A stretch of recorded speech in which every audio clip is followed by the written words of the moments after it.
I recently took my kid through hernia surgery in Spain. And that's what this story is about. For those of you that care, we did have to get Luke's hernia surgery done. It was a belly button thingamabob. So the first thing you do, you have to go to your primary care doctor, pediatrics, and they'll give you a referral to a private hospital in wherever. So we had a private insurance company. Spain has both systems, but as foreigners residing here in Spain, we were required to have a private health insurance. So we got that, went down to a specific hospital at a specific day. So it was the options we had for an appointment were very slim, but we ended up getting in. We had to make some vacation adjustments, but we got there. So we get there, and it's fairly normal. It's a little bit of a cinder block nightmare, but it's not horrible.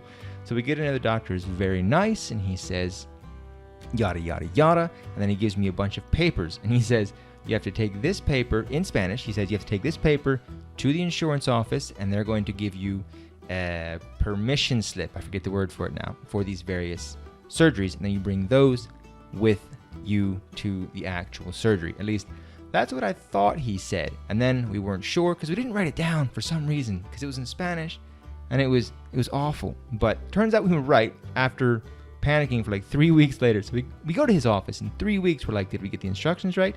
Why is he not called? Finally, he calls, and this lady on the phone says, your surgery will be this date, this hour. That's it. And there's no paper confirmation. There's no nothing.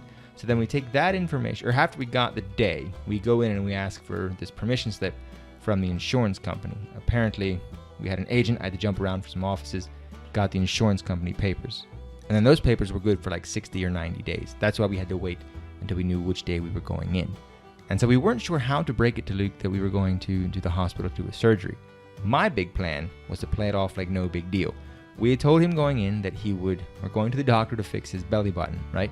And he's going to lay on a bed. He's going to take a nap at the doctor's office. And then when he gets up, his belly button will be fixed. And it would have went perfect, except we get to the information desk and we're going to check in for surgery.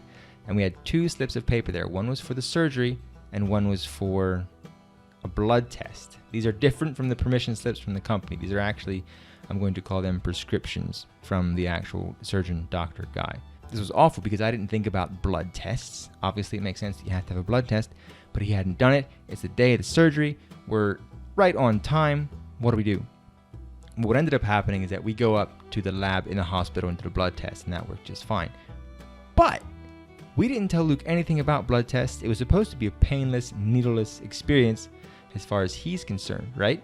But we get up there, and a lab in a hospital is not pediatrics. It's just a bunch of old people peeing in cups and getting blood tests for work. And then there's this one kid comes back there. And so these 2 nurses call his name, and we lay him on the table, and then they say, hold him down, and I try to be all like nice in the way I'm holding him there. They say, no, you grab his shoulders and you put him down. And then they wheeled back this harpoon and just thump and let him have it. And the kid wailed, because we didn't know this was going to happen. It wasn't part of my pain management parenting plan. Liz even said that the people out in the waiting room were like, oh, pobrecito, because he was just going nuts. And what this did then is wreck the entire day. Now, nurses are the bad guy, right? So every time he sees somebody in doctor's uniform, he just loses it and goes absolutely nuts, just wailing like crazy anytime they have to touch him. But it ended up being just fine. All the other parts, like they took him on the bed, he went back. Apparently Liz said he was under before they did the IV, and then he was awake, and Liz was there, and it was all fine. Liz was a little upset that she wasn't allowed to be with him the moment he fell asleep, but he didn't seem to care.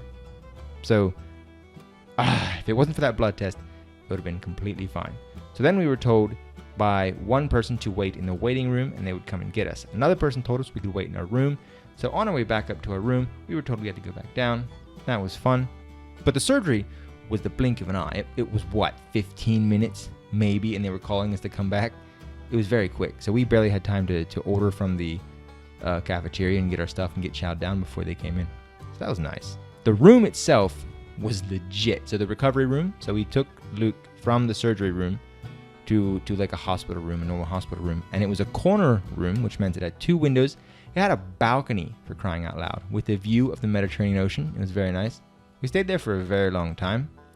The cafe lunch was fine. It was good. We got fries and chicken and sandwiches. Luke's food was normal hospital fare as well. I don't remember exactly what that was. But all in all, it was a fairly decent experience. The health insurance system seems to be okay. The Spanish language is difficult, and the scheduling is a bit odd. But other than that, it went completely fine. And it's going to be a lot cheaper than what it would have been in the States. Yeah, I think that's it. That was the story of Luke's surgery. It was fine. He's fine. Done.